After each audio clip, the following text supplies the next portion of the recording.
BLM Kerala Tamil Nadu Pondicherry. നമസ്കാരം. M5 ലൈവിലേക്ക് സ്വാഗതം. ഭാരതത്തിലെ സ്വാതന്ത്ര്യ സമര സേനാനികളുടെയും ദേശീയവാദികളുടെയും സ്വപ്നം സാക്ഷാത്കരിക്കുകയാണോ? അവിഭക്ത കാശ്മീർ എന്ന സ്വപ്നത്തിലേക്ക് ഭാരതം നടന്നെടുക്കുന്നു.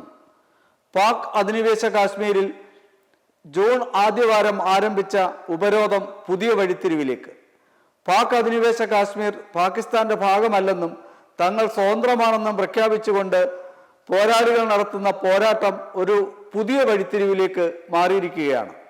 ജൂൺ ആദ്യവാരം മുതൽ തന്നെ പ്രഖ്യാപിച്ച കർഫ്യൂ, ഇന്റർനെറ്റ് നിരോധനം, ഭക്ഷ്യ ഉപരോധം എന്നിവ പാക് അധിനിവേശ കാശ്മീരിൽ തുടരുകയാണ്.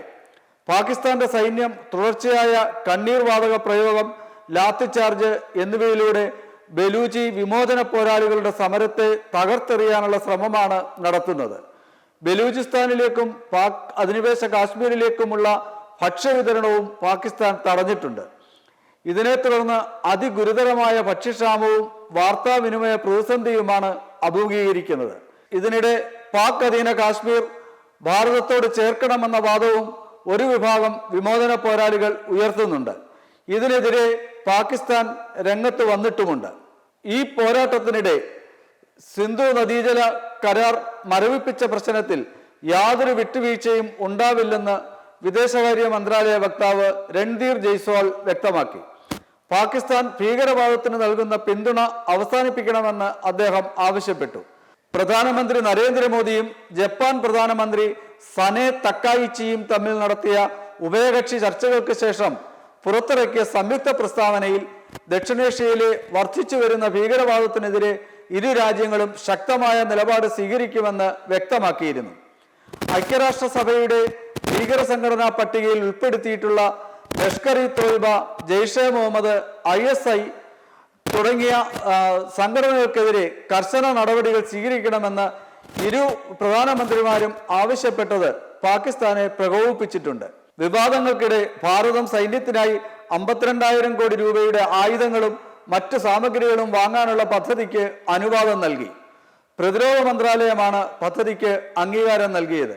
ആകാശതരംഗ ഇലക്ട്രോണിക് വാർഫെയർ സിസ്റ്റം, ടാങ്ക് വേദ പോർട്ടബിൾ മിസൈൽ സംവിധാനം എന്നിവ ഇവയിൽ ഉൾപ്പെടുന്നു.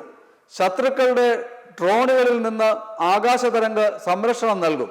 ഭൂമിയിൽ നിന്ന് ആകാശത്തേക്ക് തൊടുക്കുന്ന മധ്യദൂര മിസൈൽ, ഹ്രസ്വദൂര മിസൈൽ പ്രതിരോധ സംവിധാനം, ടാങ്ക് സംരക്ഷണ സാങ്കേതിക വിദ്യ, കാസി ഡ്രോണുകൾ എന്നിവ കരസേനയ്ക്ക് അനുമതി നൽകിയവയിൽ ഉൾപ്പെടുന്നു. നാവികസേനയ്ക്കായി കപ്പലുകളിൽ നിന്ന് തൊടുക്കാവുന്ന ഡ്രോണുകൾ, ഇലക്ട്രോണിക് പ്രൊപ്പൽഷൻ സാങ്കേതിക വിദ്യ, മൾട്ടി ഇൻഫ്ലുവൻസ് മൈനുകൾ എന്നിവയ്ക്കും അനുമതിയായിട്ടുണ്ട്. വ്യോമസേനയ്ക്കായി നിരീക്ഷണ വാർത്താവിനിമയ സംവിധാനങ്ങൾ ബലപ്പെടുത്താനുള്ള ഫിക്സഡ് സ്യൂഡോ സാറ്റലൈറ്റിന് അംഗീകാരം നൽകി. ഇതിനിടെ ഇപ്പോൾ പാകിസ്ഥാന്റെ ഭാഗമായ പൗരാണിക ഭാരതത്തിലെ വിദ്യാഭ്യാസ കേന്ദ്രവും നഗരവുമായ തക്ഷശിലയിൽ പഴയ തക്ഷശില സർവകലാശാല പൊളിച്ചു പണിയാൻ പാകിസ്ഥാൻ നടത്തുന്ന നീക്കത്തിനെതിരെ ഐക്യരാഷ്ട്രസഭ രംഗത്തു വന്നു. രാമായണത്തിലും മഹാഭാരതത്തിലും പരാമർശമുള്ള വേദകാലത്ത് പിറന്ന വിദ്യാഭ്യാസ കേന്ദ്രമാണ് തക്ഷശില. ഇവിടുത്തെ മൊറാദു, സിർക്കാപ്പ് എന്നീ കേന്ദ്രങ്ങളാണ് പാകിസ്ഥാൻ സർക്കാർ പൊളിച്ചു പണിയാൻ ശ്രമിക്കുന്നത്. ഇതിന്റെ മതിലുകൾ പൊളിക്കാനും പുതിയ നിർമ്മാണം നടത്താനുമുള്ള ശ്രമങ്ങൾക്കെതിരെ സഞ്ചാരികളാണ് യുനെസ്കോയ്ക്ക് ചിത്രങ്ങളടക്കം പരാതി നൽകിയിട്ടുള്ളത്.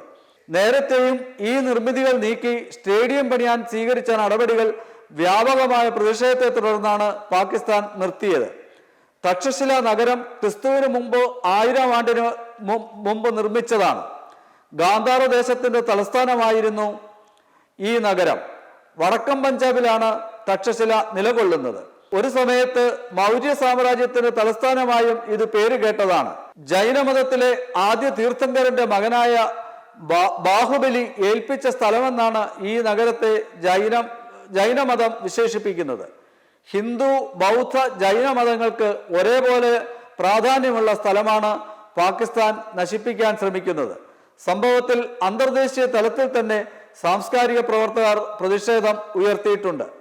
BLM കേരള തമിഴ്നാട് പോണ്ടിച്ചേരി.